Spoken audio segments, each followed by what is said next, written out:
Emotional abuse. Emotional abuse, dealing with emotional abuse and emotionally abusive people. Signs, patterns, reasons, and recovery. Written by Mandy Humack. Narrated by Denise Fountain.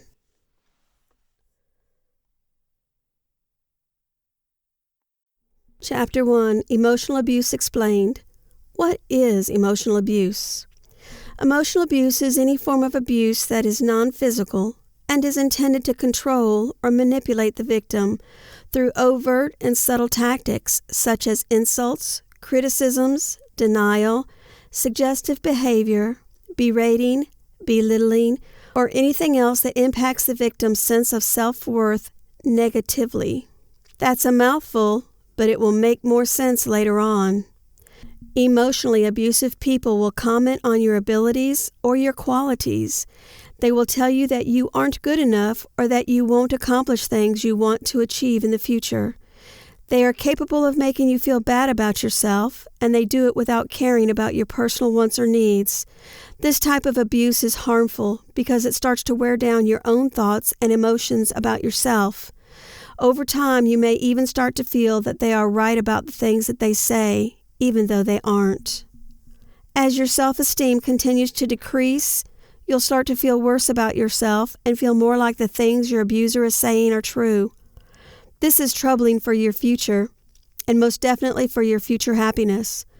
What you want to do is get out of the emotionally abusive situation, whether that means you actually leave the relationship or you change it to make sure that it is no longer emotionally abusive.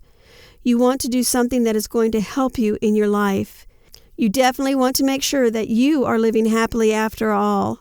So make sure that you enjoy everything in your life. Those who have suffered from emotional abuse often find it very difficult to get out because their abuser has hurt their self-esteem so badly that they are simply incapable of doing anything else. They don't believe that they can get out of the situation because they have come to believe the terrible things that their partner has said to or about them. The important thing to remember is that you are worth it. You are capable of living a happy and healthy life, and you will find someone who will love you for who you are without the abuse. And if you don't, you will be strong enough on your own. Short-term effects of emotional abuse. Feeling undesirable. Feeling defensive and misunderstood. Avoiding eye contact. Feeling desperate. Questioning oneself and one's memory. Feeling anxious and agitated. Feeling guilt or embarrassment. Acting aggressively.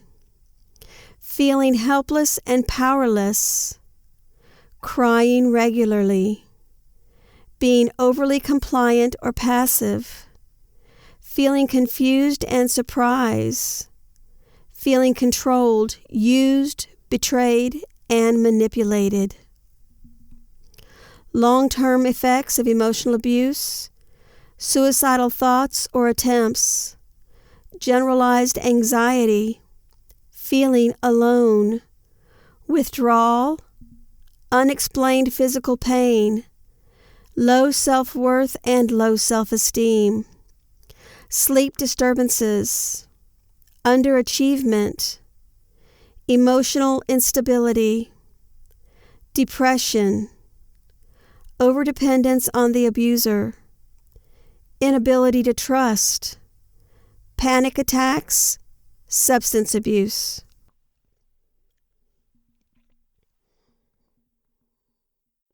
Chapter 2. Identifying abuse. The first step to overcoming emotional abuse is to recognize that abuse is taking place. But this can also be the most difficult step, depending on how long the victim has been living under such circumstances. The primary reason that people find it hard to accept that they are in a toxic relationship is because they've been conditioned to accept it one way or another.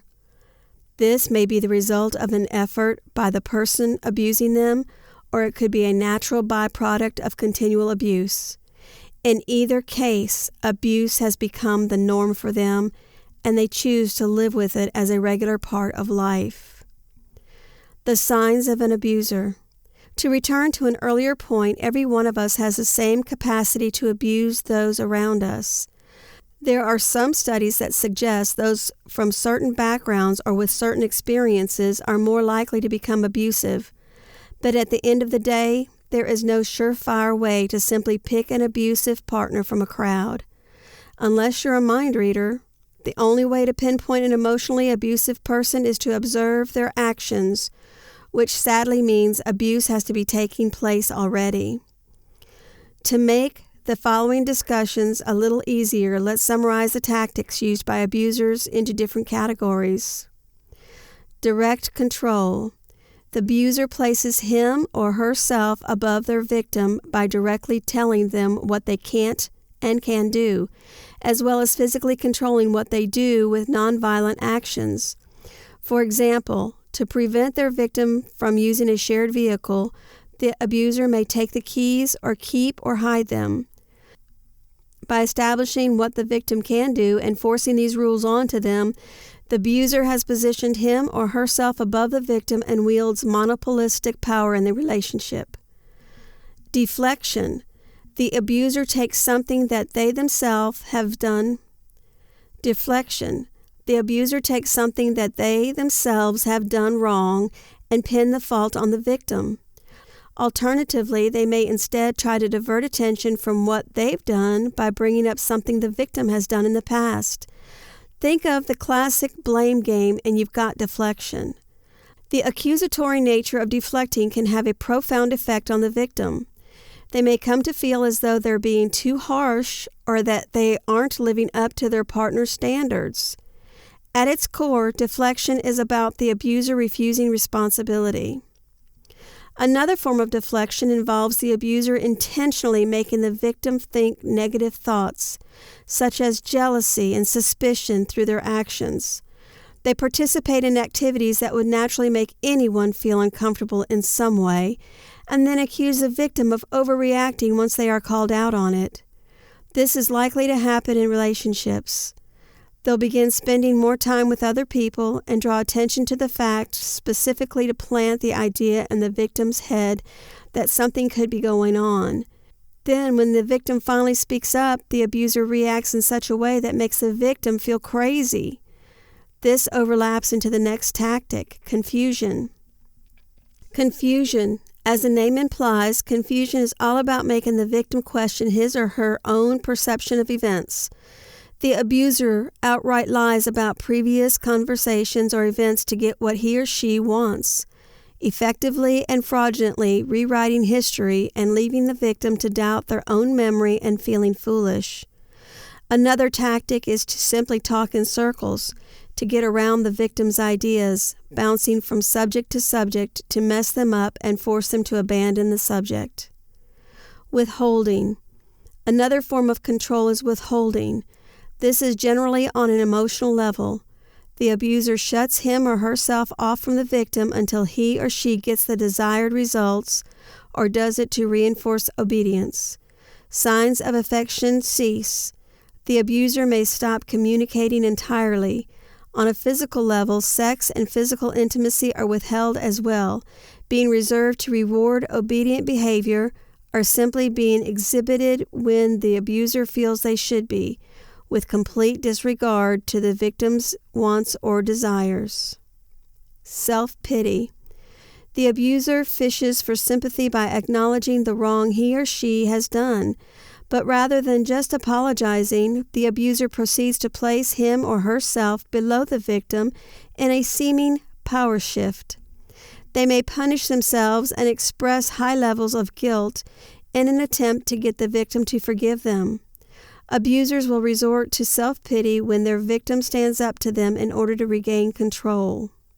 Self-pity is also used against victims' friends and family. Because an abuser will often maintain a different public persona, they can turn to those close to the victim and play the poor me act just the same.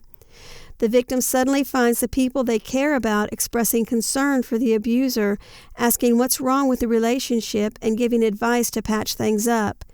In this pattern, the abuser disguises him or herself as the victim, and those on the outside looking in have no clue what really is going on. Each of these categories encompass numerous tactics that can be used against the victim. We'll look at some more specific examples soon, but before we do, there's one important and often overlooked aspect to emotional abuse we must address.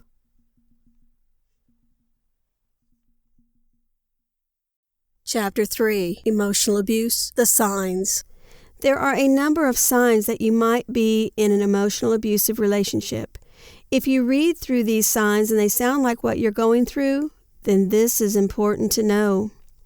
They humiliate or degrade you in private or in front of others. Someone who is emotionally abusive finds it important to keep you in check and to make sure that other people think about you the same way they do.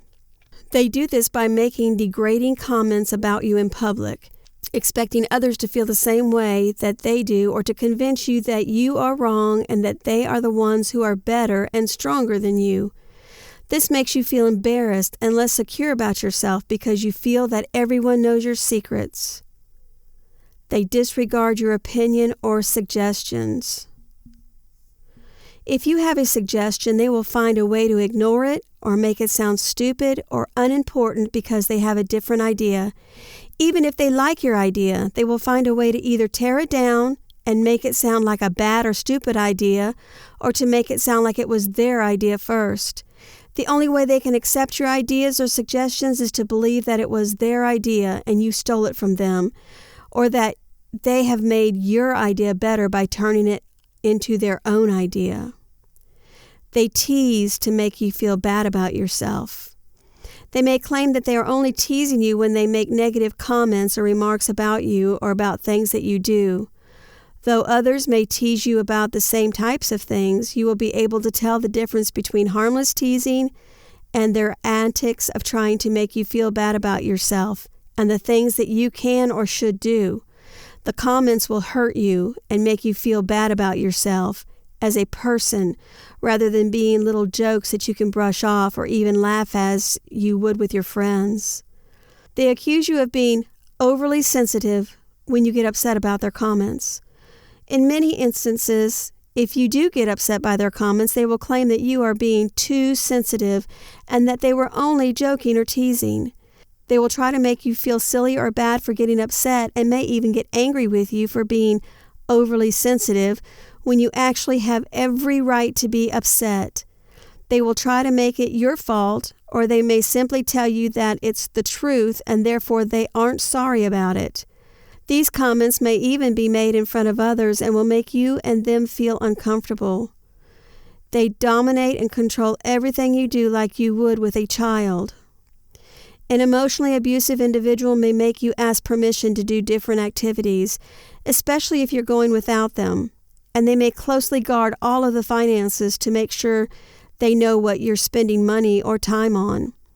They will make you feel as though you have to ask for anything that you want, and they may even make you ask to use the vehicles or to get things that you need.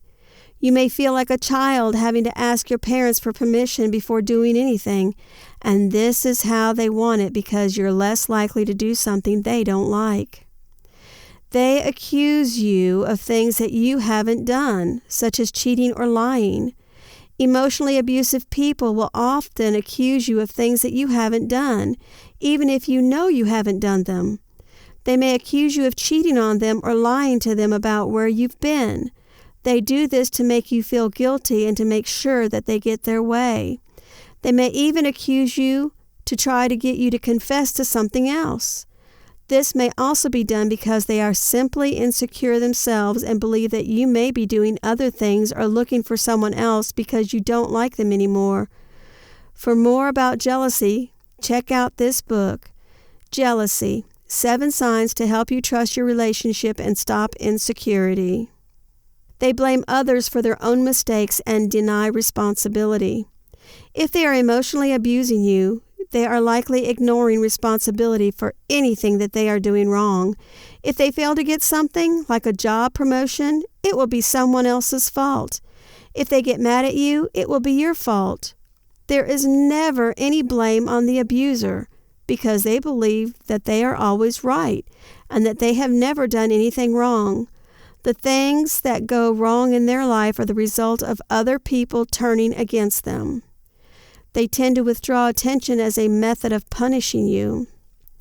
In order to keep control over you and keep you from acting in ways that they don't want you to, someone who is emotionally abusive will generally take away attention, refusing to acknowledge you or act intimately, whether it's holding hands or sex. They will do this until they get their way or until they feel you have been sufficiently punished for your behavior, which may continue for an extended period of time. You never know what will set them off, and they may never even tell you what they believe you've done wrong before punishing you for that behavior. They belittle your accomplishments or dreams. In order to feel better and stronger about themselves, abusers will tear apart your own dreams and your accomplishments. They will convince you that you will not accomplish what you set out to do, or that you can't do it for whatever reason. They will also work to make your dreams and beliefs seem stupid or unimportant, and want you to make their own dreams into a reality instead. By tearing down your dreams, they make sure you have nowhere to turn and nothing to do that will help you feel better or accomplish more than being with them. They emphasize your flaws or mistakes. Every little thing you do wrong will be magnified by your abuser. They will make a big deal out of anything that you do, even if it's actually insignificant. Anything could set them off, and they will attempt to make you feel even worse about everything you do wrong. If you say something incorrect, or if you act differently from others, they will make you feel bad about it and often draw attention to it rather than helping you hide smaller mistakes or helping to gloss over things that you may have done wrong. They get overly upset when they believe someone has disrespected them. Emotionally abusive people believe that they deserve respect from everyone and at all times. This means that if someone acts in a disrespectful way towards them, they will act out in anger. They may act out toward the individual, or they may act out toward you because of the behavior. Even if there was not any real disrespect, they may act as though there was and may feel slighted, even if there was no intent behind the action. When someone openly disrespects them, it will be an even bigger problem, and they are even more likely to get upset and possibly even violent. Some of these signs sound like a narcissist, don't they? For more about narcissism, look at this book, Narcissists: 50 Things to Know About a Narcissistic Personality Disorder. They have no boundaries when it comes to your personal feelings and may share personal information about you with other people. Your secrets will not be secrets with someone who is emotionally abusive because they understand how powerful those secrets are. They know that by sharing those secrets or even threatening to share them, they will have even more power and control over you. Secrets are leverage, and they know this. It simply can be used as a tool to manipulate and blackmail you. They may even share your secrets just because they feel like it and they believe it is their right to do so. They might also use them as a way to embarrass or humiliate you further. They use threats to keep you in line. Threats could be of physical violence, or they may be threats of telling your secrets to others. Abusers will use these threats because they know that you are scared of them and that you will do whatever they want in order to keep from doing what they threaten to do. Sometimes they might even do what they say they would, even if you do what they told you, just to make sure you stay on your toes about it and that you aren't ever going to ignore them or try to call their bluff. They want you to know that they have no problem carrying out those threats. They don't see you as an individual, but as a part of themselves. Rather than seeing you as someone with your own thoughts and feelings, abusers see you as part of themselves. Though this may seem like a compliment, it doesn't mean that they see you as an indispensable part of their life. Rather, they see you as an object that they can use whenever it might benefit them. You are a useful tool to them and something they will call upon whenever they are in need of something for their own personal gain. They don't see you as needing or wanting anything except their happiness and their success, and they will only work toward their own success. They use name-calling or labels to make you feel bad about yourself. Any tool they can use to make you feel bad about yourself is going to be fair game with an abuser. They will continue to push you until you think that there is nothing left for you to fight them over. They believe that everything they do for you is to your benefit, and anything they give you is worth everything they want from you. They won't give you very much either, typically just enough to keep you. They also tend to use name-calling and any type of derogatory comments and treatments in order to reduce your overall self-esteem and make sure that you are going to stay with them at all times.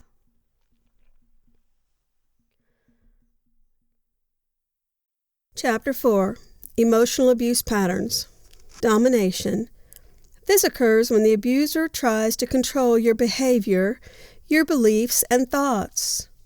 The abuser always wants things done in their way, and if they experience failure, they will turn to possessiveness, threats, isolation, and restrictions. Verbal assaults. The abuser uses sarcastic, blaming, threatening, critical, humiliating, belittling, angry, shaming, or disrespectful language to take control of and hurt you. Demanding expectations. Your abuser has continuous expectations of you meeting their demands, and what you do for him, her, is never enough.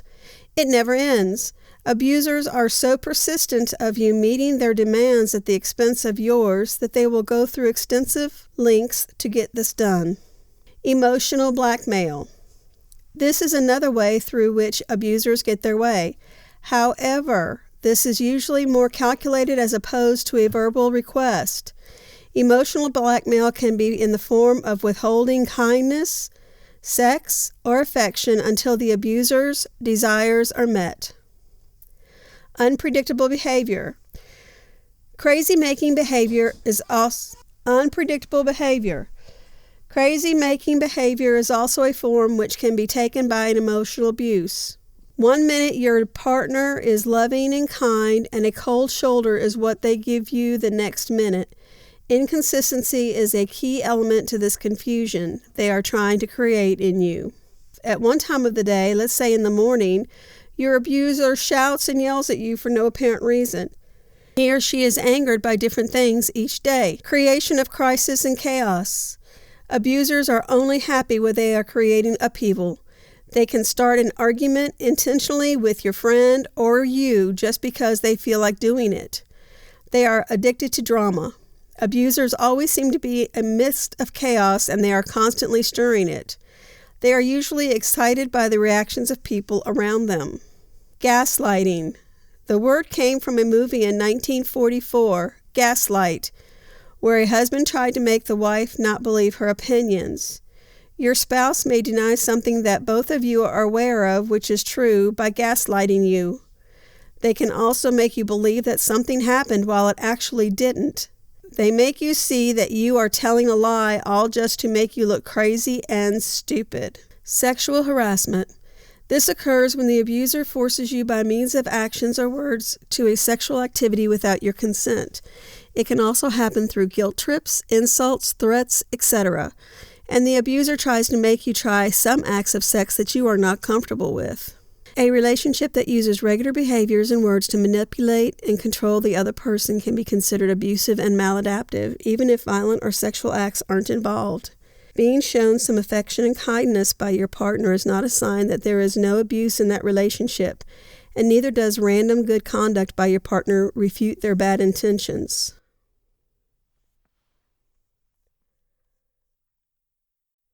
Chapter 5. Reasons for an abuser in your life. If you're stuck in an emotionally abusive relationship, you probably wonder how you wound up in this situation. No one intentionally chooses an abusive partner or consciously seeks out someone who is going to control, wound, and manipulate them. Part of the crazy-making emotions you experience are the feelings of confusion and shame. How did things get to this point? Why did you allow yourself to be in this situation? I'd like to make it clear that it is not your fault, and you are not crazy, gullible, or a poor judge of character. You don't deserve this treatment, and it certainly isn't acceptable, especially in a relationship with an intimate partner who is supposed to love and respect you. The reasons you are here in an abusive relationship are complicated and complex. They involve both your personal history and life experiences as well as your partner's. Beyond these life experiences, neither of you have learned how to establish a healthy and satisfying relationship. If you do not understand how a real relationship should operate, you don't have the emotional skills, confidence, and self-awareness to create one in this relationship. Childhood experiences.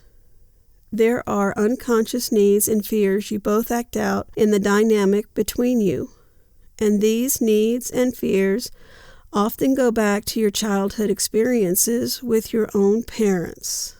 Either of you may have experienced or witnessed some kind of abuse or neglect when you were young, and you are responding to this early abuse with coping mechanisms you learned along the way.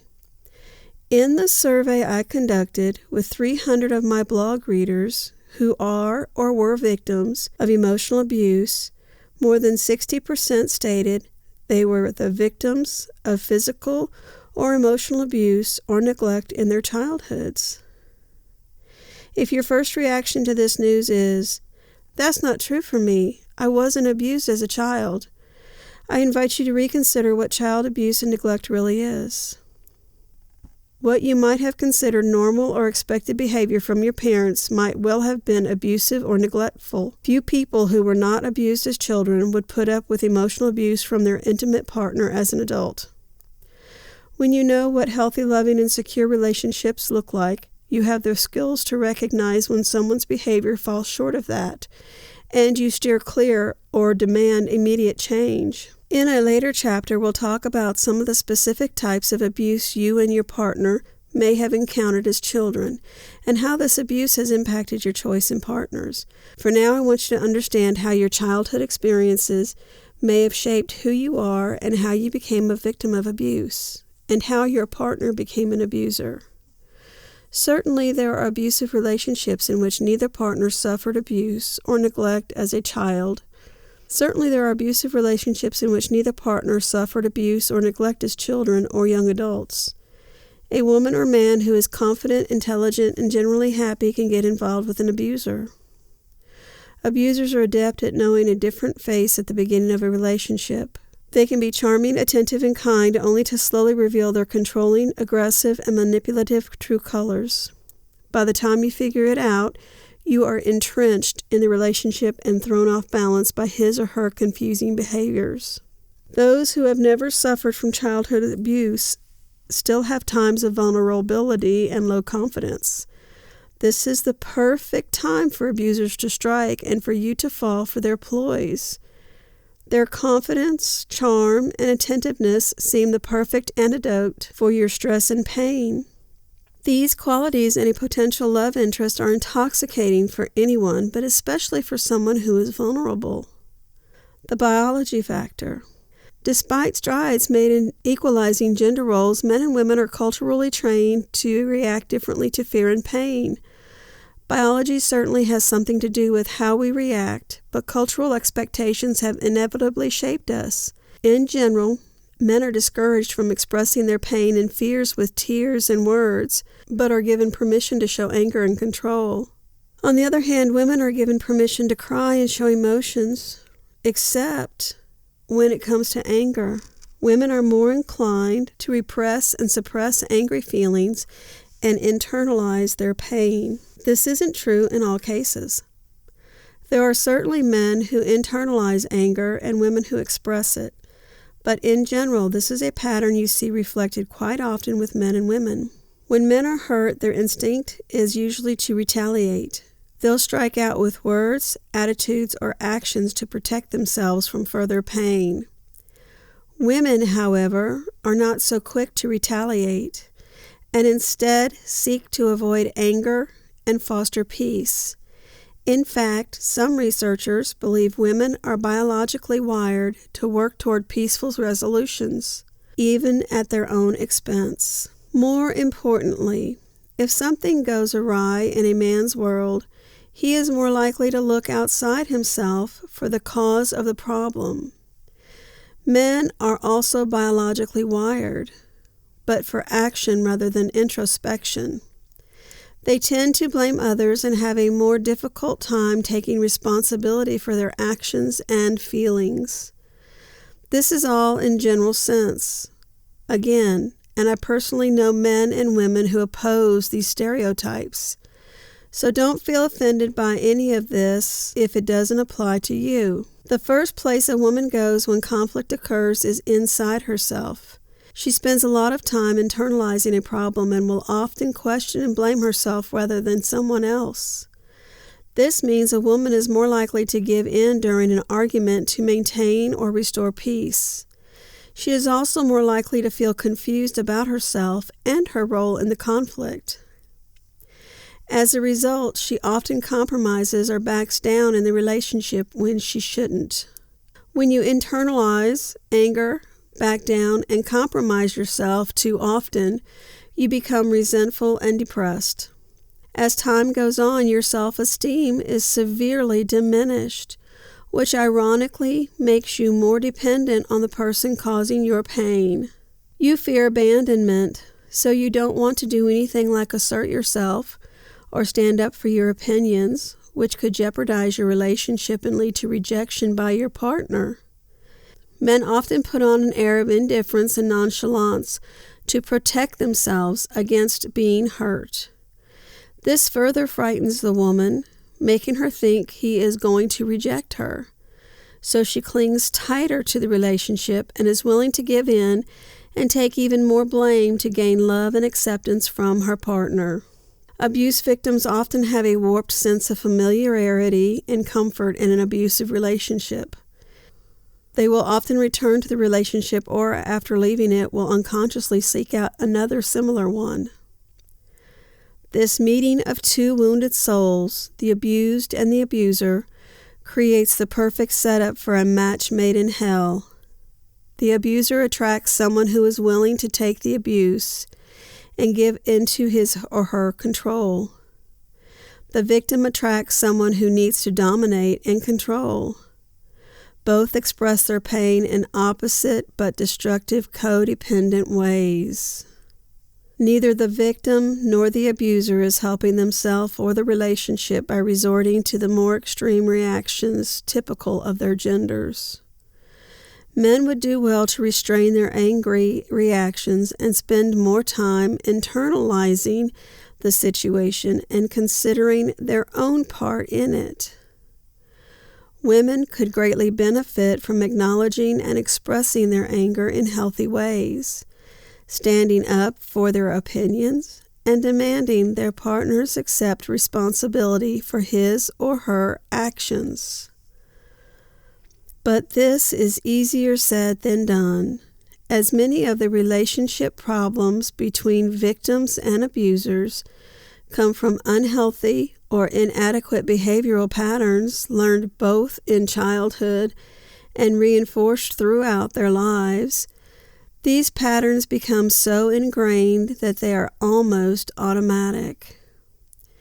Victims of emotional abuse tend to feel unable to set boundaries or feel in control of their own lives. Without a history of witnessing or experiencing healthy, loving relationships, and with weakened self-esteem, they lack trust in their judgment and don't have a realistic perspective from which to see with clarity and objectivity that's right and what's wrong. Strangely enough, the abusers are also insecure and fear not being lovable. They also don't want to appear weak and vulnerable. Of course, there are different types of abusers and different levels of abuse, but all abusers seek to avoid pain and find love in the only way they know how, through control and intimidation. Abusers are psychologically or emotionally immature, and they too have never been able to learn healthy, positive ways to interact with others. An abusive relationship involves two people in pain. Both people must play their role for the abuse to develop and the relationship to fall apart. Because the abuser is the person inflicting the pain, he or she must accept responsibility for the harm done to the victim partner. But the victim must also take responsibility for implementing change once he or she is aware that the partner's behavior is abusive. Once victims have more insight about the type of relationship they are involved in or tend to develop, it's important that they accept personal responsibility for creating boundaries and initiating change. They can learn how to stand up for themselves within their current relationship, or make the decision to start over and develop relationships with other kinds of people. When we have the courage to honestly examine our own natures and the natures of our relationships, then we can decide what is acceptable and unacceptable to us. With this choice, we are able to live and love peacefully, authentically, and with mindful awareness. The point is to learn there are better and healthier ways to relate to others. As you get a better insight about yourself, your abuser, and how abusers function, you'll have more knowledge and power to make decisions about your life moving forward.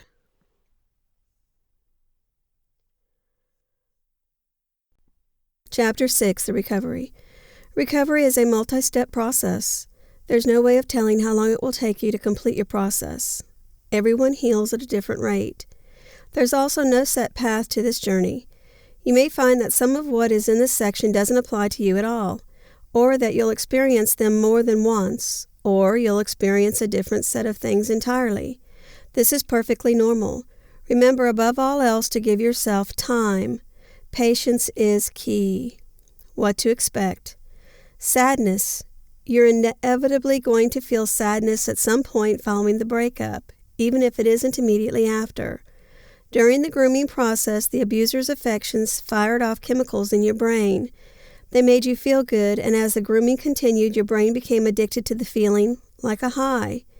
You'd been led to believe that you were in love, even when things were at their worst. When the abuser was actively hurting you, your brain was clinging to the image of what the abuser was like at the beginning of the relationship and how they acted during the initial love phases of the cycle. You subjected yourself to abuse to try and draw that person back through loyalty. In this way, the abuser formed a major core of your life. That part is now gone. You most likely won't fully understand what the abuser has done to you early on or in the aftermath. You may not even recognize them as an abuser yet. Thus, it's possible that you'll be beating yourself up for a while, thinking that you were the problem all along. All of the horrible things the abuser said to and about you will seem true. In a way, it will be as though the abuse never even left because you are still like a helpless fly caught in a manipulative web. Because of the bond the abuser forged between you, you would find yourself wanting to win them back. However, moving forward, you must abstain yourself from further contact with the abuser for any reason at all. Because of the bond the abuser forged between you, you would find yourself wanting to win them back. However, moving forward, you must abstain yourself from further contact with the abuser for any reason at all. The importance of this can't be overstated. Breaking contact with the abuser is vital to breaking the bond that's drawing you back to them. It might be an irresistible drawing like a moth to a flame, but you must resist it with all that you can. Anger. Anger is not only to be expected following the breakup, but it's entirely justified. Someone wronged you big time. You were made to feel a slew of awful emotions. to feel terrible about yourself, to do things you'd normally never even consider, all for someone else's happiness. It's perfectly natural to feel upset after all of that. The phases of anger are similar to sadness, in that the more you come to see things clearly, the more things you'll find to be angered by. If the abuser has moved on to a new relationship, you'll see obvious signs of infidelity in hindsight. Evidence of their lies will become as clear as day. Expressing this anger is healthy. However, acting on it is problematic. Again, it's worthwhile to reiterate that you won't find closure or satisfaction in lashing out against the abuser. You can ruin their reputation, sabotage their future relationships, whatever you think they deserve, but it won't change the past. Healing isn't about justice, it's about acceptance. And the thing is, doing so risks drawing you back into the abuser's crosshairs. Doubt and denial. Doubt and denial are two sides of the same coin. With denial, you'll see yourself downplaying the abuse you've endured, maybe even saying it wasn't abuse at all. If your mental bond to the abuser is still strong, you may even sympathize with the abuser, another part of blaming yourself, as strange as that sounds. Denial itself can serve as a coping mechanism. If you aren't ready to remember certain events or acknowledge the resulting damage, you'll tell yourself and others that it was no big deal. You'll put up a front, acting as though everything is fine, even if you don't feel that way on the inside. The end goal of healing, however, is acceptance of what has happened. As such, latching onto denial for too long is counterproductive, if not downright unhealthy. Meanwhile, doubt turns this denial inward. You'll be questioning your own thoughts and feelings, arguing with yourself whether or not they're reasonable and justified. This won't apply strictly to the abuser either. It can come to encompass any aspect of your life.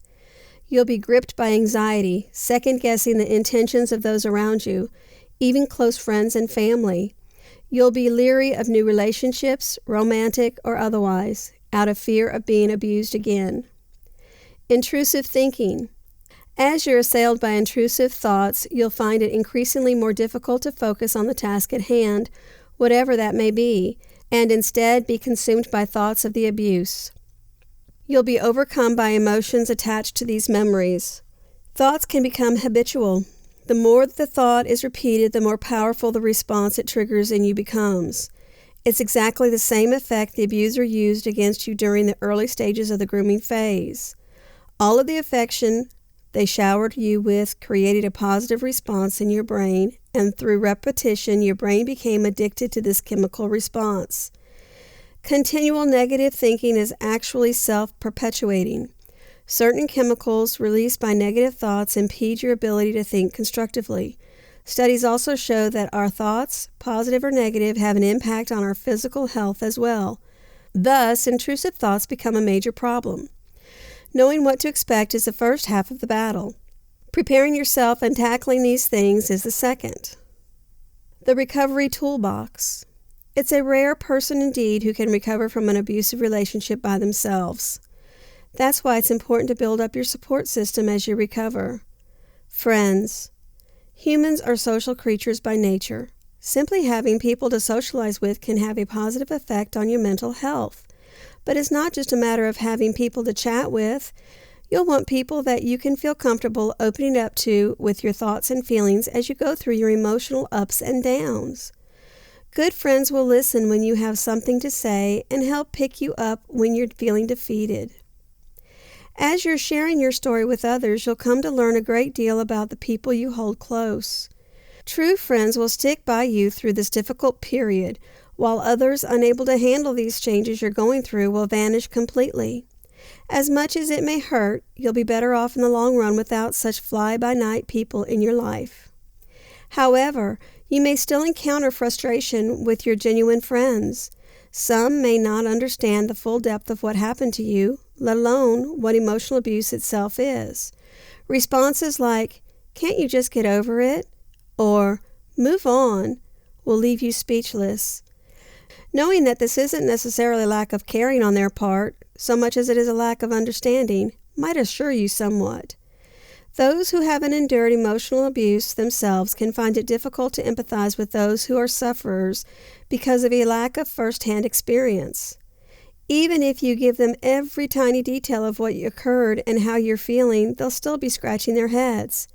That's where the next support comes in. Survivor groups. Friends are great for your everyday life, but eventually you'll want to connect with someone who can sympathize with your experiences. Survivor support groups are for people just like you. These groups offer a safe place to express yourself and share your story. They can provide you with useful advice and resources as you continue to heal. Over time, those you connect with will become long-term friends. Not everyone can find a support group locally. In such instances, online support groups serve the same purpose. By utilizing chat rooms, social networking sites, and message boards, you can connect with countless others who are facing the same struggles as you. Not only that, but you'll meet people who have already been through the healing process and now make themselves available to assist others. You can learn from their experiences. Therapists. At the center of your support system should be a professional therapist. A therapist will be best able to provide advice and resources to guide you, as well as help you to decipher the swerve of thoughts and complex emotions you're experiencing. You'll find yourself flooded with advice on what to do as you open up to the people in your life. While these people may have the best of intentions, their words of wisdom could prove detrimental to your recovery. Keep in mind that these people don't have the education or training to make diagnoses, nor is it their advice necessarily founded in experience.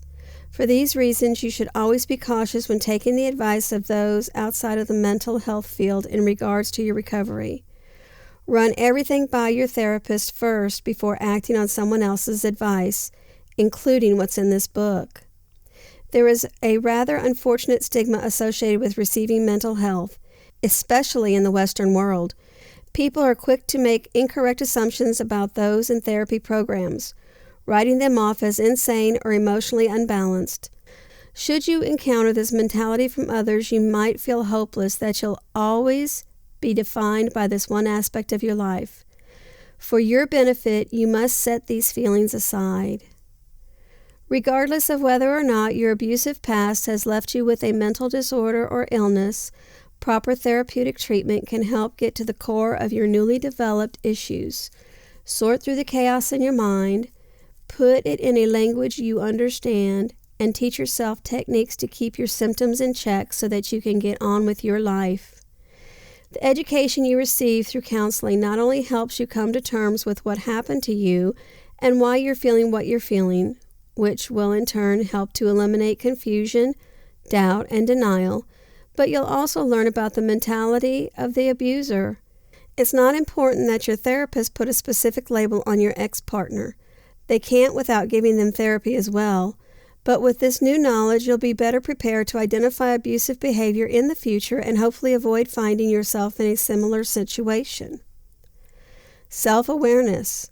The center of healing is introspection and reflection. You'll be looking within and into the past as you come to the terms with the things that happened to you. At times, this can prove to be incredibly painful, but again, it's necessary. Practicing self-awareness techniques can help you focus during these times. There are numerous thoughts racing through your mind at any given moment, many of which go unnoticed. Your brain processes these thoughts to interpret what's happening in the now and determine what action to take or what to say. For this, we all fall back on memories of past experiences. This is one of the reasons why you hurt when you reflect on the abusive relationship. Your brain is reliving the experience, which will have an impact on your decision-making and the actions you take. As you develop your self-awareness, you'll be better able to hone in on your thoughts, understand where they originate from, and how you react to them beforehand. One way to develop this is through meditation. Daily meditation lets you observe your thoughts in solitude. We act differently in different social situations, but when you're alone, you have the opportunity to explore your passing thoughts unhindered. The recovery do's and don'ts. Do's. Maintain a regular schedule. Plan out your day the night before or the morning of. Routines play a significant role in recovery. With a series of events planned out beforehand, you'll have objectives set and ready to meet, helping to keep your hands occupied and your mind busy. The routine doesn't have to be ironclad. Leave room to make tweaks and to improvise. Eat healthy. On top of eating 3 square meals a day, you'll also want to balance your diet. Nutrition has been shown to have a positive impact on cognitive functions. See the resource section for online guide to mental nutrition. Exercise. Try to set aside 20 minutes a day for physical exercise. It doesn't have to be a full-blown workout. It can be as simple as a brisk walk or jog. Working your muscles will help you to relax, allowing for better or deep sleep. Exercise may also elevate your mood. Studies suggest that regular exercise can alleviate the symptoms of anxiety, depression, and other disorders and illnesses. Let the light in. Natural light can also help elevate your mood, so pull back the curtains or even bask in the sunlight outside. Sleep well. Your body does a lot while you're sleeping. On top of the physical benefits of a solid night's rest, sleep is the time when your brain subconsciously processes the events and newly acquired information of the day. Aim for 6 to 8 hours total. Go to bed at a reasonable hour. Avoid late nights to ensure you don't oversleep. Don'ts. Don't contact the abuser. We've already covered this, but it's worth mentioning yet again. You have to resist every temptation to involve yourself in the abuser's life, no matter how slight your involvement may seem. Even if this is obvious to you, why on earth would I want to talk to them again? You need to consider the possibility that the abuser may try to contact you as well. It could be in a way that appears entirely innocent. Returning something you left behind, delivering a message, just saying hello. But any contact they make with you presents them with another opportunity to try and reel you back in. Avoid as much contact with the abuser as much as possible, unless making contact is absolutely necessary. Don't drink alcohol. Again, it may seem obvious, but it needs to be stated. If you drink, even irregularly, give it up while you're in recovery. It acts as a depressant and can potentially impair your judgment, threatening the progress you've made. Don't rush into another relationship. As you recover, you are still incredibly vulnerable. No matter how good you feel or how good someone else makes you feel, entering a relationship while you're still sorting through the psychological and emotional mess the abuser left you with does nothing to benefit you. You may feel content doing so, but unless you've come to truly accept and move forward, you may not have the right mindset to participate in a healthy relationship. Don't make rash decisions. You may feel a sudden urge to make major impulsive changes like moving to a new town or city, changing social circles, or leaving your job. You may think that making such a drastic change you will better be able to distance yourself from the pain you're experiencing. Makes sense on paper, but sadly that's just not how it works. Remember, part of the battle you're fighting is within yourself. These changes may distract you for a time, but sooner or later the thoughts and emotions will catch up with you. Put off any major unnecessary changes until you're at peace with yourself and your past.